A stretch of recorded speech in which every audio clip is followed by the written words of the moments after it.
పోతాను, నాకు ఇది వద్దన్నయ్య, నేను పోతాను అన్నయ్య.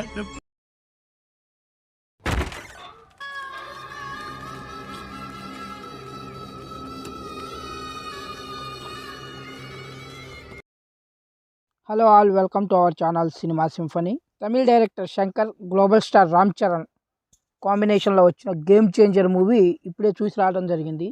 నాకైతే ఈ మూవీ చూశాక ఈ మూవీ అసలు నచ్చలేదు. నాకు ఈ మూవీ ఎందుకు నచ్చలేదు, ఈ మూవీలో నాకు ఏ డ్రాబ్యాక్స్ కనిపించినాయి, నాకు ఈ మూవీలో నచ్చిన ఐటమ్స్ కొన్ని ఉన్నాయి, అవేంటి అనేది ఇప్పుడు మన ఇన్డెప్త్ రివ్యూలో తెలుసుకుందాం. కంటే ముందు మీరు కానీ మన ఛానల్లో కొత్తగా విజిట్ చేసినట్లయితే ఛానల్లో కంటెంట్ చూడండి. కంటెంట్ నచ్చితేనే ఛానల్ సబ్స్క్రైబ్ చేసుకోండి. మన ఛానల్ 1000 సబ్స్క్రైబర్కి రీచ్ అయింది. కొంచెం సబ్స్క్రైబ్ చేసుకొని ఛానల్ సపోర్ట్ చేస్తారని మనస్ఫూర్తిగా కోరుకుంటున్నాను. ఇక ఏమాత్రం ల్యాక్ చేయకుండా మన రివ్యూలోకి వెళ్దాం. ఇక ఈ గేమ్ చేంజర్ మూవీ స్టోరీలోకి వెళ్తే, రామ్ నందన్ బాగా కోపిష్టి మనిషి, అంటే కోపదారి మనిషి. అతని కోపాన్ని కంట్రోల్ చేయడానికి తన లవరు తనని సివిల్స్ చేయమంటుంది. సో ఐపీఎస్ అయితే లవ్ చేయను, ఐఏఎస్ అయితేనే లవ్ చేస్తానంటుంది. మరి ఇదేం బొక్కలో రైటింగో నాకైతే అర్థం అవ్వలేదు. సో లవర్ కోరిక మేరకు ఐఏఎస్ అయ్యాడు. మరి గేమ్ చేంజర్ అని టైటిల్ పెట్టారు. మరి ఎక్కడ ఏం గేమ్ చేంజ్ చేశాడు ఏంటి అనేది ఈ సినిమా ప్లాట్ లైన్ అనమాట. నేను ఆల్రెడీ భారతీయుడు 2 మూవీ చూసినప్పుడే ఇక శంకర్ గారి మూవీస్ థియేటర్లో చూడకూడదు అని మెంటల్గా ఫిక్స్ అయ్యాను. కానీ ఈ మూవీకి రైటింగ్ కార్తిక్ సుబ్బరాజు అన్నాక కొంచెం ఇంట్రెస్ట్ వచ్చింది. అలానే global star Ram Charan hero కాబట్టి ఆ ఇంట్రెస్ట్తోనే మూవీకి వెళ్ళాను. బట్ వెరీ పూర్ రైటింగ్, అసలు చాలా కన్వీనియంట్గా రాశారు. ఎక్కడ దేంట్లో హై ఇచ్చే మూమెంట్స్ లేవు. గేమ్ చేంజర్ అనే టైటిల్కి అసలు యాప్ట్ అయిన స్టోరీయే కాదు. అసలు ఎక్కడ గేమ్ చేంజ్ చేశాడు ఏంటి, అసలు గేమ్ చేంజర్ అంటే గేమ్ చేంజ్ చేశాడు అని, అంటే ఐ మీన్ ఒక సిస్టమ్ని చేంజ్ చేశాడు అనుకుందాం. అలాంటి సీన్లు కూడా ఎక్కడా లేవు. అసలు హీరో చేసిందేం లేదు ఇందులో. అసలు హీరో సొంతగా తీసుకున్న డెసిషన్స్ ఒక్కటి ఉండవు ఇక్కడ.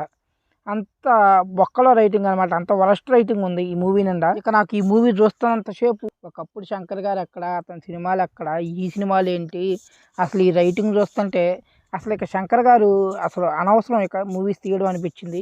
ఎందుకంటే అంత హై రేంజ్ డైరెక్టరు ఇలాంటి మూవీస్ తీస్తుంటే తన పరుగు పోవటం తప్పితే ఉపయోగం లేదు. కాస్ట్లీగా ప్రొడ్యూసర్ చేత కాస్ట్లీగా డబ్బులు పెట్టించి డబ్బులు ఆగం చేయటం, తన ఇమేజ్ డ్యామేజ్ చేసుకోవటం తప్పితే ఇలాంటి సినిమాల ద్వారా ఇంత ఉపయోగం కూడా లేదు శంకర్ గారికి. ఇక నన్ను అడిగితే ఇక గౌరవప్రదంగా రిటైర్ ఇచ్చేయడం బెటర్. కొంచెమైనా రెస్పెక్ట్ ఉంటుంది. చాలా మంచి సినిమాలు తీశాడు, ఇంతకుముందు మంచి డైరెక్టర్ అని. కరెక్ట్, ఇది కరెక్ట్గా చెప్పేవయ్యా. యాక్చువల్గా ఈ సినిమాకి సంబంధించిన plot line civil servant versus politician. Plot line ఇంట్రెస్టింగ్గానే ఉండింది. బట్ పూర్ రైటింగు, కుక్కరాడ్ ఎగ్జిక్యూషన్, అంటే ఎలా అంటే స్టీరియో టైపు ఎగ్జిక్యూషన్ అనమాట. ఒక సీరియల్ టైప్ ఎగ్జిక్యూషన్తో చిరాకెత్తిచ్చారు. అసలు ఎక్కడ ఒక ఇంట్రెస్టింగ్ సీన్ లేదు, ఒక హై ఇచ్చే మూమెంట్ లేదు. రామ్ చరణ్ లాంటి హీరోని పెట్టుకొని కూడా అసలు ఎలాంటి ఒక ప్రోడక్ట్ దించాడంటే శంకర్ గారు ఇంకా లాభం లేదు సార్, మానేయండి, ఎగ్జిట్ ఇచ్చేయండి, అదే మంచి పని. అసలు ఎంత వరస్ట్ ప్రోడక్ట్ దించారంటే, భారతీయుడు 2 ఎంత వరస్ట్ అనుకున్నానో ఇది దాంతోపాటు ఈక్వల్గానే ఉంది. ఇంట్లో కొంచెం సేవియర్ ఏంటంటే రామ్ చరణ్ పర్ఫార్మెన్స్తో ఆ మాత్రమైనా కొంచెం కాసేపు కూర్చోగలిగేలా చేశాడు. అది కూడా లేకపోతే ఇక అస్సామే. ఇక coming to positive points, Ram Charan performance పక్కన పెడితే ఇక ఈ మూవీలో పాజిటివ్ పాయింట్స్ విషయానికి వస్తే ఇంటర్వెల్ బ్లాక్ ఒకటి బాగుంది. ఇక ఫ్లాష్ బ్యాక్ ఎపిసోడ్ బాగుంది. అది రొటీన్ ఎపిసోడ్ అయినప్పటికీ రామ్ చరణ్ పర్ఫార్మెన్స్తో దాన్ని నెక్స్ట్ లెవెల్కి తీసుకెళ్ళాడు. ఆ 15 మినిట్స్ తప్ప ఇక మూవీలో భూతద్దం పెట్టి ఎతికినా ఇది పాజిటివ్ అని చెప్పడానికి ఎక్కడా లేదు.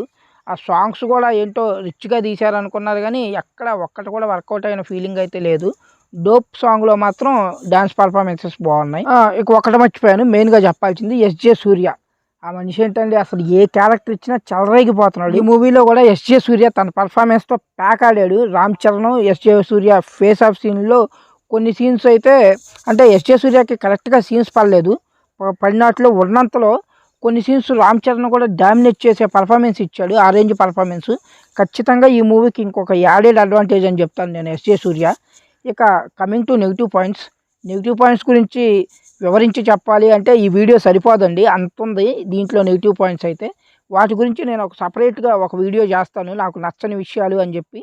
ఇప్పుడు లైట్గా పైన చెప్తే నెగిటివ్ పాయింట్స్కి వస్తే స్టోరీ అవుట్డేటెడ్, అసలు రైటింగు వెరీ పూర్ ఉంది, చాలా అవుట్డేటెడ్.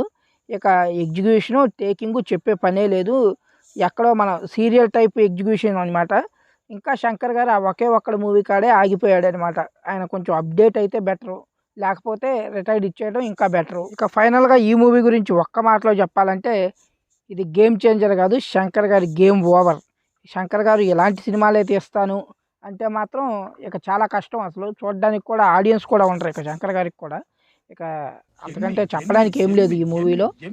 ఏదైనా ఉంది ఈ సినిమాకి ఒక ప్లస్ పాయింట్ అంటే రామ్ చరణ్, అది తప్ప ఇక రామ్ చరణ్ స్టార్ పవర్తో ఈ మూవీ ఎంత కలెక్ట్ చేస్తుంది అని చూడాలి తప్పితే కంటెంట్ వైజ్గా ఏమీ లేదు ఈ సినిమాలో. ఇది గేమ్ చేంజర్ మూవీకి సంబంధించిన నా ఒపీనియన్. మీకు కానీ ఈ వీడియో నచ్చినట్లయితే వీడియో లైక్ చేయండి, మీ ఫ్రెండ్స్కి షేర్ చేయండి. మీరు కానీ ఈ మూవీ చూసినట్లయితే మీకు ఎలా అనిపించింది కామెంట్ బాక్స్లో కామెంట్ చేయండి. హాయ్, ఈ వీడియో కానీ మీకు నచ్చినట్లయితే వీడియో లైక్ చేయండి, మీ ఫ్రెండ్స్కి షేర్ చేయండి. ఈ వీడియో మీకు ఎలా అనిపించింది కామెంట్ బాక్స్లో కామెంట్ చేయండి. ఛానల్లో కంటెంట్ చూడండి, ఆ కంటెంట్ కానీ మీకు నచ్చినట్లయితే ఛానల్ సబ్స్క్రైబ్ చేసుకోండి ప్లీజ్.